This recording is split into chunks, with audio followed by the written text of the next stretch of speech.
Hi, Psych 101 students. I'm back, and here we are going to talk about Module 8, where we're talking about drugs today, and how psychologists study substance use disorders and understand how drugs influence our behavior and our thoughts. So today on Module 8, our top three, let's see here if you can see this, our top three topics to digest. To expand our consciousness. Our first, when are drugs a problem? Several of you, many of you know people who have used drugs. Some people use and abuse drugs. How do you know whether it's an addiction? What are the criteria for making it an addiction or substance use disorder? So we'll talk about that so you can diagnose yourselves or other people. Then we're going to briefly touch on the types of psychoactive drugs. We'll cover the three categories: depressants, stimulants, and hallucinogens. And then we'll talk briefly about some of the causes of substance use disorder, the biological, psychological, and social cultural influences on drug use. So let's go ahead and get right into that.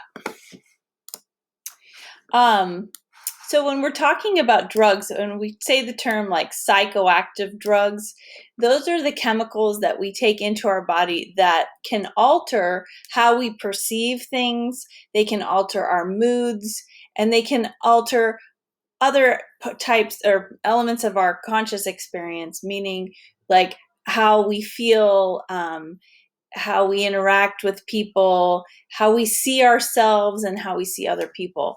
And so when we're talking about addiction and something interesting, if you want to know about any disorder, you're going to use, and we'll talk about this later as well, but you're going to use this book. This is called the DSM-5. This is the Diagnostic and Statistical Manual. It is the book that has all of the disorders that can be diagnosed in it. It's the agreed upon standard book for in the United States. And it is in that you'll see a whole chapter on substance use disorders. And when you read about it, you'll read that all substances that we're talking about have the same effect of triggering the reward pathway in the brain. And so when we've already talked about the brain and how it works, and you guys have already a good idea of the different parts of the brain, but you know that there are certain parts of the brain that are that release these happy chemicals. I like to call them like dopamine and serotonin, and those are like our reward. That's like the reward center of the brain. And when we use certain substances, any of these substances that we're talking about, the reward center is activated. And so it becomes a rewarding experience to use the substance. And it becomes so rewarding that other things like normal life and other kind of what we would call like high functioning people would use other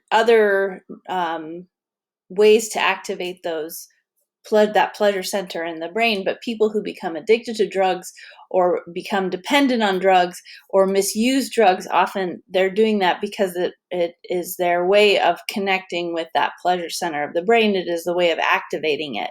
And so they've developed a maladaptive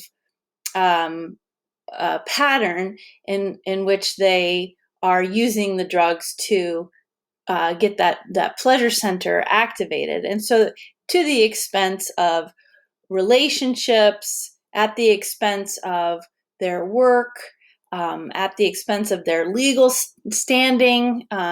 So there are a lot of criteria for substance use disorder, but that's the basic criteria that we're seeing, that is, no matter what the substance is, that the person has now used this substance as a way of activating that pleasure reward system in the brain, and it's obviously going to take over for other things that would have normally activated that, like family interactions or success at work or whatever. Okay, so let's look at what are some factors related to addiction? And the first two things that you really need to know about, the first two terms, are tolerance and withdrawal, because those are important for understanding addiction and of course for the substance use disorder, for diagnosing it.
So let's go ahead and talk about these. So tolerance, of course, is that um, the process by where someone needs more of the substance to achieve the desired effect.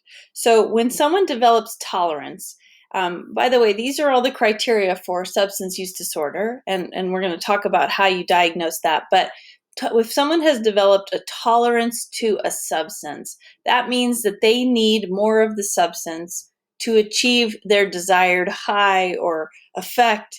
And so they will initially maybe use this amount of the substance to achieve the high, and now they need a lot more to achieve the high because their brain and their body may have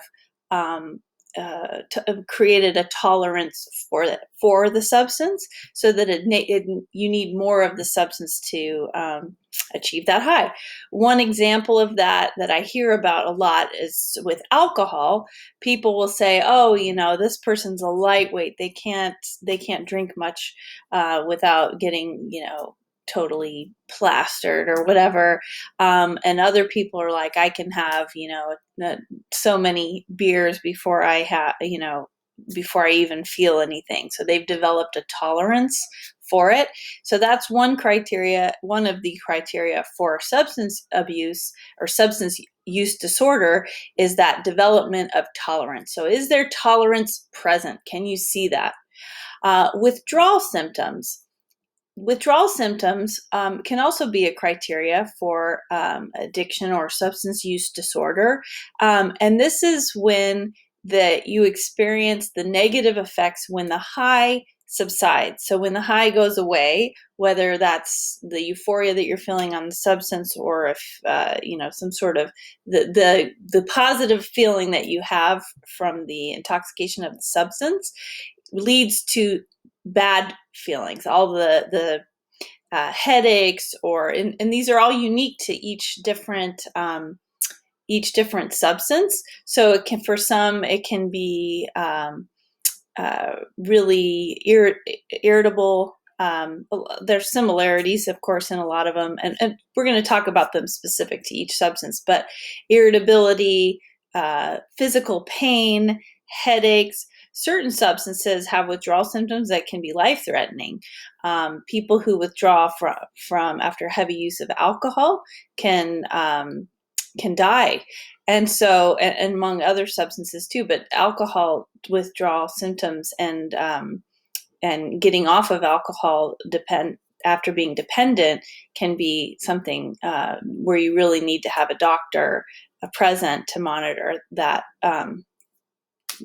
Anyway, so withdrawal symptoms. So do we see tolerance occurring with the use of the substance, and do we see withdrawal symptoms?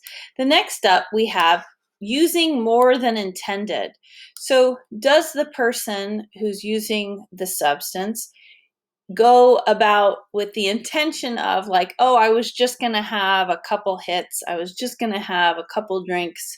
I was just going to have, a little bit, and then ended up having more drinks at the party than they intended to have, or, smoking more than they had intended to smoke. So going above their intended limits, that would be one of the criteria for substance use disorder. Have you had persistent, or has this person had persistent failed attempts to regulate use?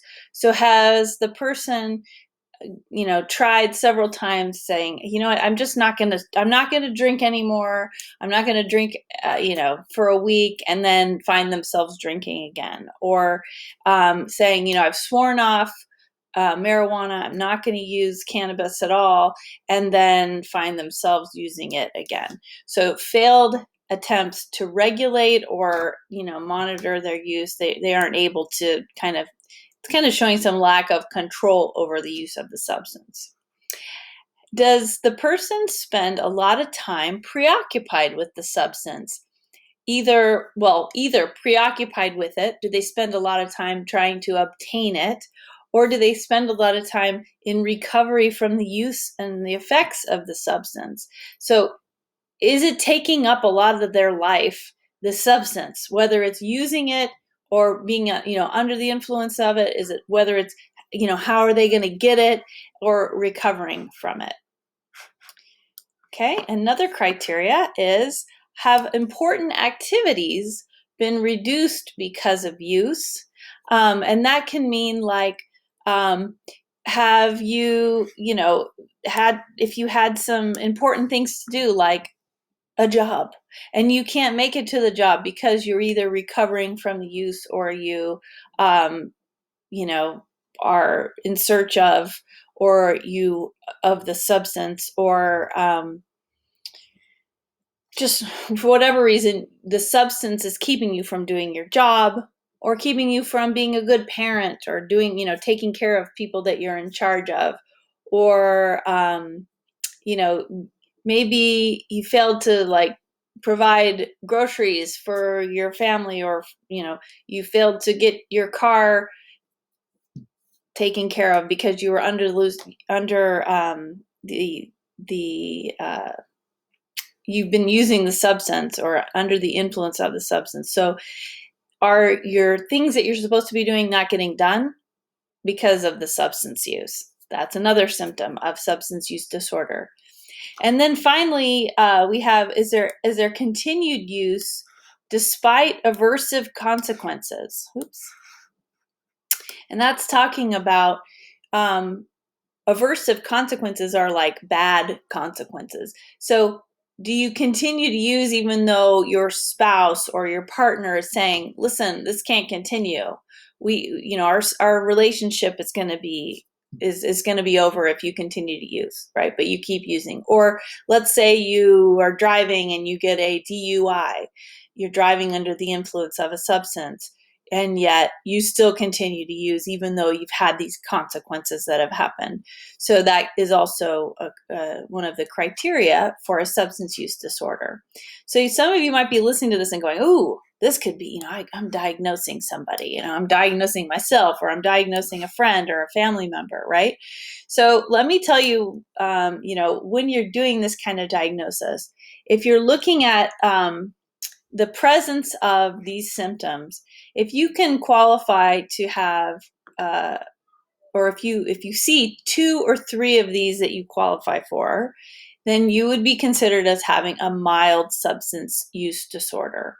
If you have the presence of 4 or 5 of these symptoms, it is considered a moderate substance use disorder. And if you have 6 or more of these, and as you can see on here, we have, let's see, 1, 2, 3, 4, 5, 6, 7. If you have 6 or more, it is considered a severe substance use disorder.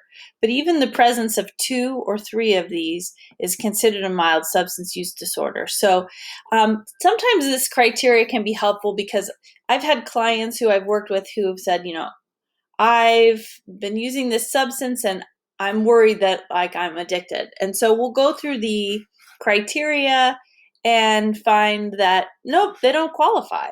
Or we'll go through the criteria and say, wow, I do qualify, and it's more severe than I had thought it was. And this can be a very helpful tool, just looking at substance use, to kind of have an idea of where the person is on the range and scale of substance use disorder, whether it's mild, moderate, or severe. So again, when we're talking about tolerance is the need for a larger dose of the drug to have the same effect. So when people first initially will use a drug, they maybe take a small amount, but they have a big effect in that first exposure. But to achieve that same amount, they need larger and larger amounts of the drug in order to achieve that same effect. So that's what tolerance is referring to. Withdrawal symptoms, of course, we already talked about that. They can be painful. It's basically the body readjusting. Sometimes withdrawal symptoms, though, are not specifically very painful. I know a lot of people say, like with marijuana, for example, they are, they say, I don't have physical withdrawals necessarily, but they'll experience levels of anxiety, high levels of like emotional withdrawal. They will have, some anxiety will come up, maybe. So it's more of like an emotional dependence on it, and they'll feel the withdrawals emotionally more than even physically. Although, of course, anxiety can have physical symptoms too.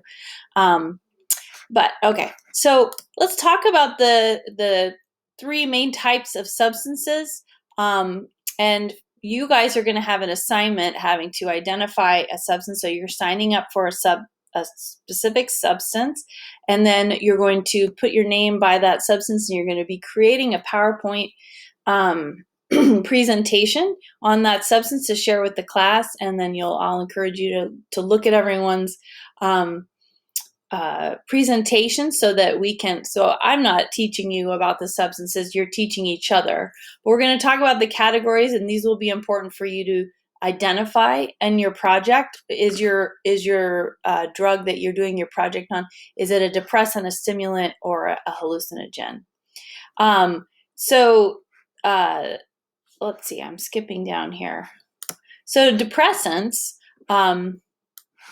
examples of depressants. So depressants are the types of chemicals that will reduce your brain activity and your other body functions. And it'll be something that will kind of slow down your body functions.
So some examples of some depressants include alcohol. Alcohol is a depressant. When you are under the influence of alcohol, your reaction times are slowed. Oftentimes you've got slurred speech. That's an example of a depressant. It's kind of another term for it can be like a downer. Barbiturates are also in that category, and opiates. Some opiates are, of course, drugs like heroin, opium. So those are depressants, and you'll be identifying those in your PowerPoint presentation assignments. Another type of drug are stimulants. Stimulants include those types of substances that increase neural activity in your bodily functions. These would be considered like uppers. They increase your activity. You can find some physical effects of stimulants here. Caffeine is a stimulant drug, and believe it or not, it is a drug, and it does have withdrawal symptoms. People have tolerance that they build up with caffeine. So caffeine is definitely a drug. Nicotine is also a drug, of course, found in cigarettes. Nicotine is definitely a stimulant. Amphetamines, methamphetamines, cocaine, and ecstasy are also all considered stimulant drugs. Hallucinogens are another type of oops, let's see if I can move myself up there, type of drug. And this is the third type we're going to talk about. So LSD, many of you have heard of that. It's also referred to as acid, and some of you will be doing that as your presentation. That's a hallucinogen. So these are things that can have you, it changes your sensory perception and will have you possibly seeing things that aren't real, feeling things that aren't actually there, seeing, hearing, all of your senses, smelling things are going to be changed. You can even have visual hallucinations. Marijuana or THC is considered also a hallucinogen. People also argue that it can fit into other categories as well, and that sometimes is depending on the type of marijuana. And so we'll learn more about that from your presentations. So what are the causes? Why do people become addicted to drugs? And I think we all kind of have an idea of why people might become addicted just from our own experience, right? There's biological factors, psychological factors, and social influences that all contribute to drug dependence, drug addiction, and substance use disorder. Some of the psychological factors can be people who lack they have not developed maybe, or have an underdeveloped ability to